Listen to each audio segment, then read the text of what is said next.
ঈশিতা রান্নাঘরে সবাইকে স্বাগত। আজকে নিয়ে চলে এসেছি এগ চাউমিনের একটা রেসিপি। তার জন্য এখানে আমি 300 গ্রামের একটা প্যাকেটের চাউমিন নিয়েছি। জল বসিয়ে দিয়েছি। জল এদিকে গরম হয়ে গেলে চাউমিনগুলোকে আমি দিয়ে দেবো।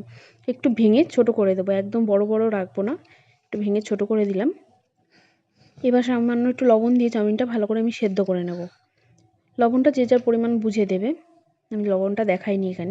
এখানে গাজর, আলু, ফুলকপি, কাঁচা লঙ্কা কেটে নিয়েছি। এদিকে মটরশুঁটি ছাড়িয়ে নিয়েছি কিছুটা ব্রোকলি, পেঁয়াজ দুটো মিডিয়াম সাইজের আর 3টে ডিম নিয়েছি, ধনেপাতা কুচি। আমি ব্রোকলিটা অ্যাড করতাম না, আমার ঘরে ছিল তাই আমি ওইটুকু ব্রোকলি দিয়ে দিয়েছি। তো কড়াইতে তেল দিয়ে দিয়েছিলাম। তেল গরম হলে আলু, গাজর আর ফুলকপি, কাঁচা লঙ্কা চেরাগুলো দিয়ে দিলাম। দিয়ে আমি বেশ কিছুক্ষণ ভালোভাবে এগুলোকে ভাজবো। ভেজে নিয়ে এখন দিয়ে দেবো ব্রোকলি আর মটরশুঁটিগুলো। ব্রোকলি মটরশুঁটি অ্যাড করে দিয়ে আমি এখানে 1 চামচ লবণ দিয়ে নিলাম। আমি এখানে কিন্তু কোনো হলুদ অ্যাড করব না, খুব সামান্য অ্যাড করব না, একদমই নয়, খুব সামান্য একটু হলুদ এখানে আমি অ্যাড করব। এবার ভালো করে আমি নাড়াচাড়া করে নিলাম। এই যে একটুখানি হলুদ আমি অ্যাড করেছি। দিয়ে নেব পেঁয়াজ, কেটে রাখা পেঁয়াজগুলো এবার দিয়ে আমি ভালো করে নাড়াচাড়া করে নেব। বেশি হলুদ দেবো না এই কারণে, কালারটা সুন্দর রাখার জন্য। চলো দেখিয়ে দিই, সবাই তো অনেকেই তো হলুদ দিয়ে করে, তাই কি।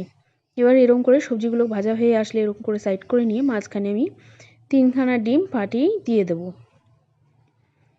দেখো আমি 3টে ডিম ফাটিয়ে দিলাম। এবার এভাবে খুন্তি দিয়ে অনবরত নাড়বো, বেশ কিছুক্ষণ নাড়াচাড়া করে সব সবজির সাথে একসাথে অ্যাড করে মিশিয়ে নেবো। এবার আস্তে আস্তে অল্প অল্প করতে করতে এবার পুরো ডিমটাই আমি আস্তে আস্তে মিশাতে শুরু করে দিলাম।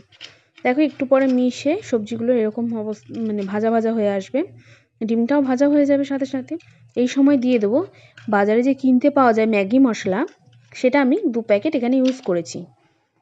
2 প্যাকেট দিয়ে ভালো করে নাড়াচাড়া করে নেব। ম্যাগি মশলাটা দিলাম সেন্ট হওয়ার কারণে।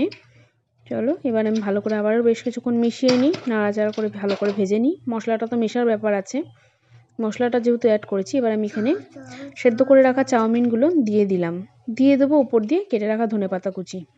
এগুলো সব কিছু একসাথে আমি ভালোভাবে আস্তে আস্তে করে মিশিয়ে নেব। এই দেখো আমি মিশিয়ে নিয়েছি। এরকম একটা সুন্দর কালার এসছে, না পুরো হলুদ না পুরো সাদা, বেশ সুন্দর একটা মিক্সড হালকা কালার এসেছে। আর দেখতেও কতটা ইয়াম্মি লাগছে সেটা বোঝাই যাচ্ছে। আর এখানে আমি শসা পেঁয়াজ কুচিয়ে নিয়েছিলাম চাউমিনের সাথে খাওয়ার জন্য। দেখো আমি পরিবেশন করে দিয়েছি, একদম পারফেক্ট হয়েছে। তোমরা একবার এভাবে ট্রাই করে দেখো, খুব ভালো লাগবে। আমি তো সবসময় একটু বেশি সবজি দিয়েই সব কিছু করি, যাতে মানে শরীরেও ভালো, শরীরের জন্যও ভালো আর ভালোও লাগবে খেতে। Please subscribe to my channel. Thank you.